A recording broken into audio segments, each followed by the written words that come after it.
Para a gente entender o aborto de um ponto de vista budista, a gente precisa entender quais são os métodos de contracepção recomendáveis e como funcionam as dinâmicas da reencarnação no bebezinho.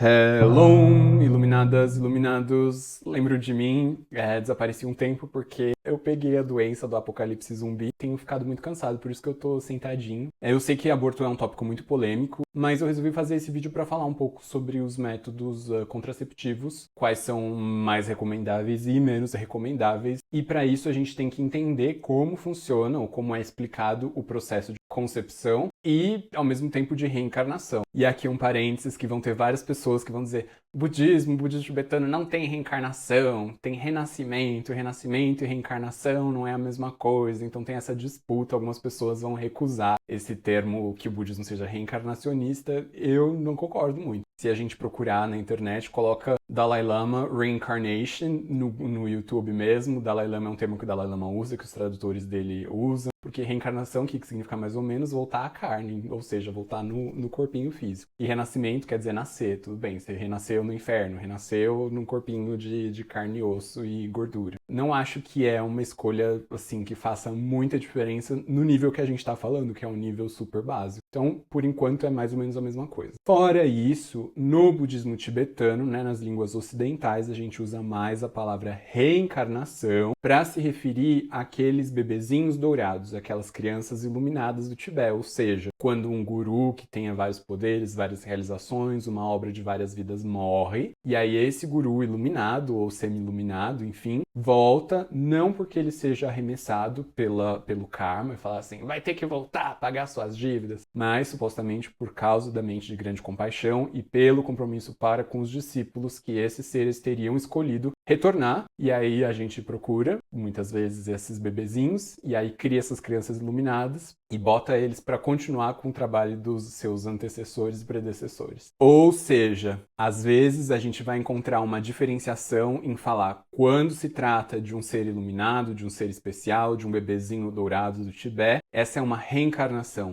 Fulano é a reencarnação do 15º lama da vila de não sei das quantas. Esse mestre é a 4ª encarnação do monastério de XYZ. E quando se trata mais de uma pessoa comum, tipo eu, um Zé Ninguém, qualquer um, aí a gente fala mais, esse fulano é um renascimento, na vida passada ele estava, sei lá, morrendo na guerra, plantando batata, qualquer coisa assim. Então, apesar dos termos às vezes serem intercambiáveis, reencarnação e renascimento, agora no nosso nível não está fazendo grandes diferenças. Mas vamos pro sexo. Então vamos supor, 1, 2, 3, morri. Puf. Quando a gente morre, né, a morte para o budismo é um pouquinho depois, algumas horas depois, às vezes até um dia depois da morte clínica, né? A gente considera que esse é um dos passos da morte e ainda vão dissolvendo, né? A mente vai se desintegrando, e até que, vamos fazer uma linguagem bem simplificada, o nosso Gasparzinho, assim, o nosso fantasminha camarada, sai do corpo e aí morreu, ou seja, saiu do corpo. Entre a minha vida de amigo monge, vamos supor que daqui a um ano eu vou voltar como amigo monge 2.0. Então existe um intervalo de tempo ali, certo? Morri hoje, pum, saiu o Gasparzinho. O que é esse Gasparzinho? Esse Gasparzinho, ele tá no que a gente chama de bardo. O que significa bardo? Não é nenhum nome especial. Bardo quer dizer entre uma coisa e outra, entre dois carros, bardo, entre. Então, bardo quer dizer o estado intermediário, ou seja, entre a vida anterior e a próxima vida, né? E esse estado intermediário da nossa perspectiva humana, porque um outro parênteses, também tem uma relatividade dos tempos, como eles passam no reino humano e nos outros reinos. Mas, no reino humano, aqui na Terra, se eu morrer hoje, o budismo tibetano acredita que em até 7 semanas a gente reencarna, ou seja, 49 dias. Por isso, quando a pessoa morre, a gente faz rezas, especialmente durante aquele período. Por quê? Porque é um período que ainda é mais maleável, mais mutável, a gente tem algum tipo de controle ou influência sobre o tipo de renascimento mais favorável ou menos favorável que aquela pessoa possa ter. Então, assim, dentro daquele período de 7 semanas ou 49 dias, a gente reza e às vezes consegue dar um empurrinho, uma ajudinha para a pessoa ficar melhor. Enfim, morri. Pum, saiu o Gasparzinho. Tá ali esperando. Toque, toque, hora de renascer. E aí o que acontece segundo os ensinamentos, particularmente os ensinamentos do Tantra? Eu tô ali vagando meio pelos lugares, assim, num estado que é meio onírico e com algumas alucinações. até que chega a hora kármica, e aí, supondo que a minha mãe e o meu pai são a Mariazinha e o Joãozinho, do meu amigo monge 2.0, né? Da minha primeira reencarnação especial, enfim, a reencarnação normal, esse processo para todo mundo. Então o Gasparzinho vai ser atraído para o momento em que pai e mãe estão ali acoplados fazendo suas atividades. Esse Gasparzinho é um fantasminha e ele se encontra dentro do útero, ele é atraído para dentro do útero, né? Ele é imaterial, então ele atravessa. E ele encontra o quê? O óvulo e o espermatozoide, a célula que a gente chama no budismo célula vermelha, que seria o óvulo, né? Representa a mulher. E a célula branca representa o espermatozoide, célula masculina, o gameta, né? Os dois gametas estão ali. E vai acontecer a fecundação, ou seja, vai fazer a formação do zigoto. O que acontece da perspectiva do Gasparzinho? Ele é muito análogo ao mundo dos sonhos, ao mundo onírico, ou seja, a gente tem percepções confusas, a gente não tá assim com a nossa acuidade mental 100%, tem alguns delírios e tal. Então o Gasparzinho tá ali meio confuso e quando ele vê os dois gametas ali acontecendo alguma coisa, ele tem a percepção de desejo por um e aversão pelo outro. Ou seja, geralmente se fala assim que quando vai nascer um bebê masculino, ele vai sentir atração, ter a percepção de que é a mãe, né, uma figura feminina, e vai sentir atração pela figura feminina, e vai sentir aversão e raiva pela figura masculina ali, que tá tentando penetrar no sentido dos gametas, do gameta e do zigoto. Quando ele desenvolve esse desejo por um e aversão pelo outro, é uma emoção forte assim, e como ele é um fantasminha fraquinho assim, faz flupt.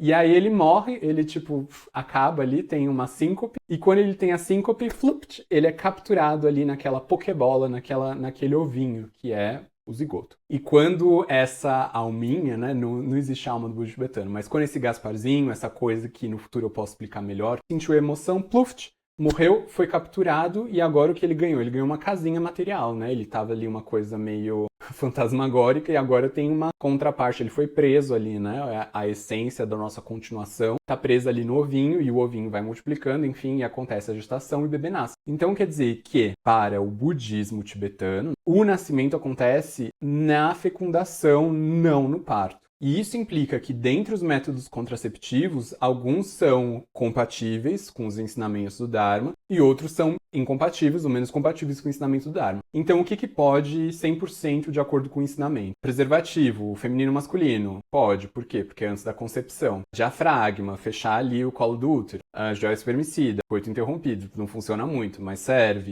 Tabelinha, aquela coisinha que enfia no braço e solta hormônio. PETs, né? Anticoncepcional, serve. Anticoncepcional oral. Vasectomia, o amarramento das trompas, abstinência que a bancada da Bíblia gosta de pregar, ou seja, todo e qualquer método que seja a pré-fecundação. Então, o que não é recomendável ou prescritível pelo Dharma, e é uma questão bem complexa, ainda a gente vai avançar mais nisso. Mas, em primeiro lugar, DIU, né? Que seja o DIU de cobre, o DIU Mirena e aborto. Então, vou entrar nessas duas questões. Primeiro, o DIU, né? Por quê? Porque o DIU, ele funciona através da nidação. Fecundou, capturou a pessoinha, tá ali dentro. E aí, na hora de fixar na parede do útero, isso não vai funcionar e vai ser inviabilizado aquele zigoto. Então, não é recomendável porque o zigoto ali já, do ponto de vista budista, já existe vida no zigoto. Ao passo que qualquer coisa que faça uma esterilização ou inviabilização dos gametas não tem problema nenhum. Mas e o aborto? Para o budismo tibetano, tanto o DIU quanto o aborto são mais ou menos equivalentes ali, porque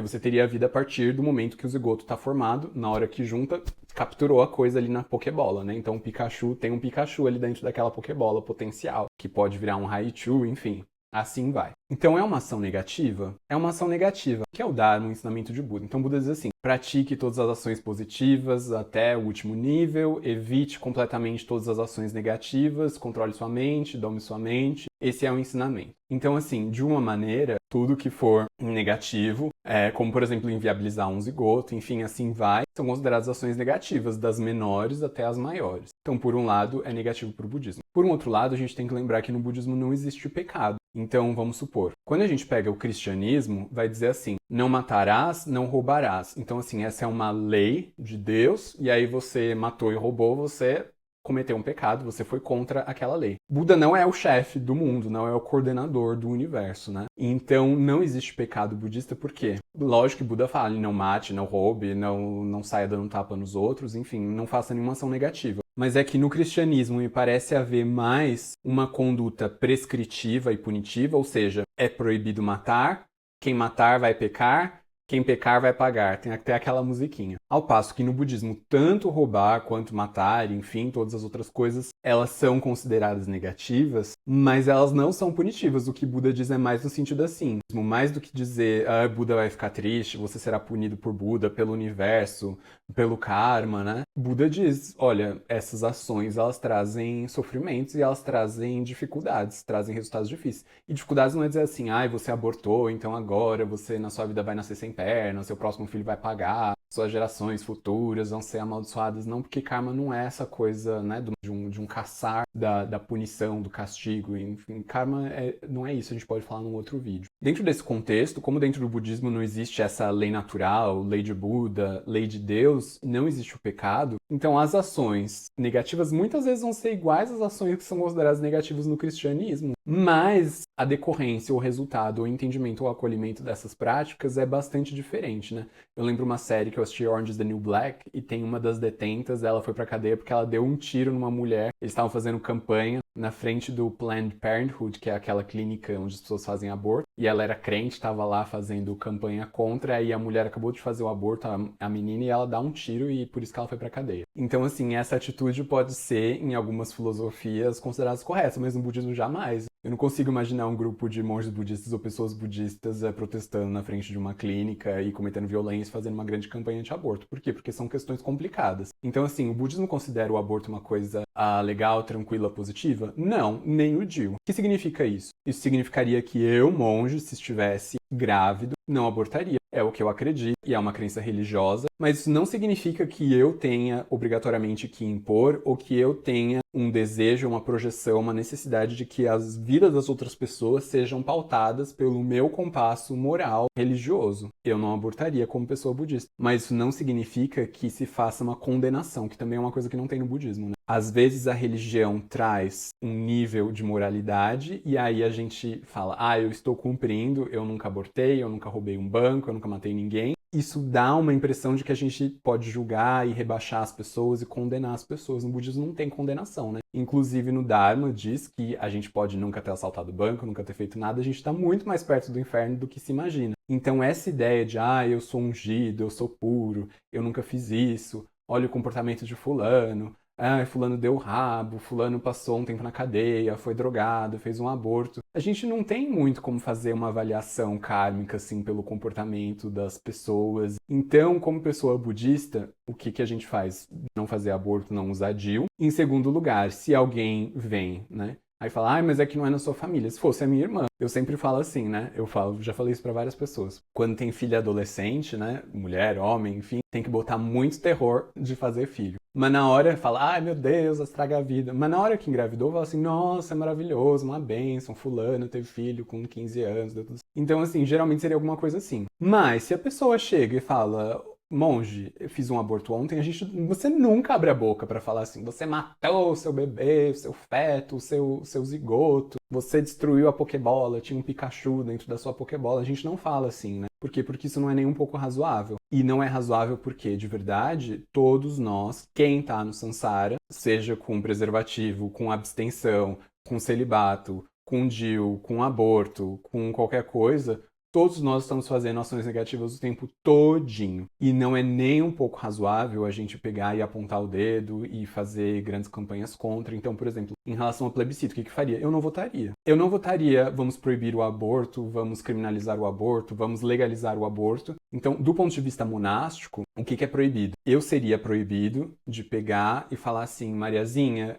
você tá grávida, isso daí não dá certo, faça um aborto. Então, assim, eu sou proibido de pagar um aborto. Vem cá que eu te dou a carona e te levo lá. Eu não tomaria uma parte ativa na contribuição daquela atividade. Mas isso não quer dizer que no dia seguinte que a gente não vá lá e console a pessoa e que dê os cuidados médicos e que trate dela, porque também é uma coisa meio difícil, né? Não é simples. E não existe julgamento, sabe? Eu acho que existe muito mais acolhimento e entendimento e agora vamos seguir daqui pra frente, do que apontar dedos e falar, meu Deus, você fez um aborto, um aborto, um aborto. Então isso é, do ponto de vista do Dharma, mais uma coisa para a gente criar empatia e compreensão para com os outros do que para apontar o dedo e dizer, isso é proibido, isso é correto, isso é errado. Isso se dá com aborto, se dá com todas as outras coisas, né? E toda vez que a gente se achar muito purinho e muito moralmente superior aos outros, a gente tá errado e o foguinho do inferno tá ali, ó, subindo. Povo de Deus, acho que a gente fica por aqui em relação a métodos contraceptivos e um pouquinho da reencarnação, né? Um básico, a gente pode voltar em outros episódios. Vou voltar a gravar agora. Desculpe minha ausência, por favor. Curtem, compartilhem, chamem outras pessoas. A gente tá crescendo, nós somos acho que 4.100 inscritos. E vamos tratar de outros tópicos, tópicos tabus, tópicos legais. Vamos explorar um pouquinho mais dos ensinamentos do budismo tibetano, como que eles funcionam na nossa vida, na nossa mente. Se tiverem dúvidas, deixem abaixo que eu vou responder tudo. E voltei, tô me recuperando ainda um pouco sequelado de cansaço. Fico exausto, assim, com muita facilidade. Nunca fui muito energético, mas eu achava que era alguma outra coisa, mas tô achando agora que é sequela. Ai, ai, ai. Então, muito obrigado. Até a próxima. Se cuidem.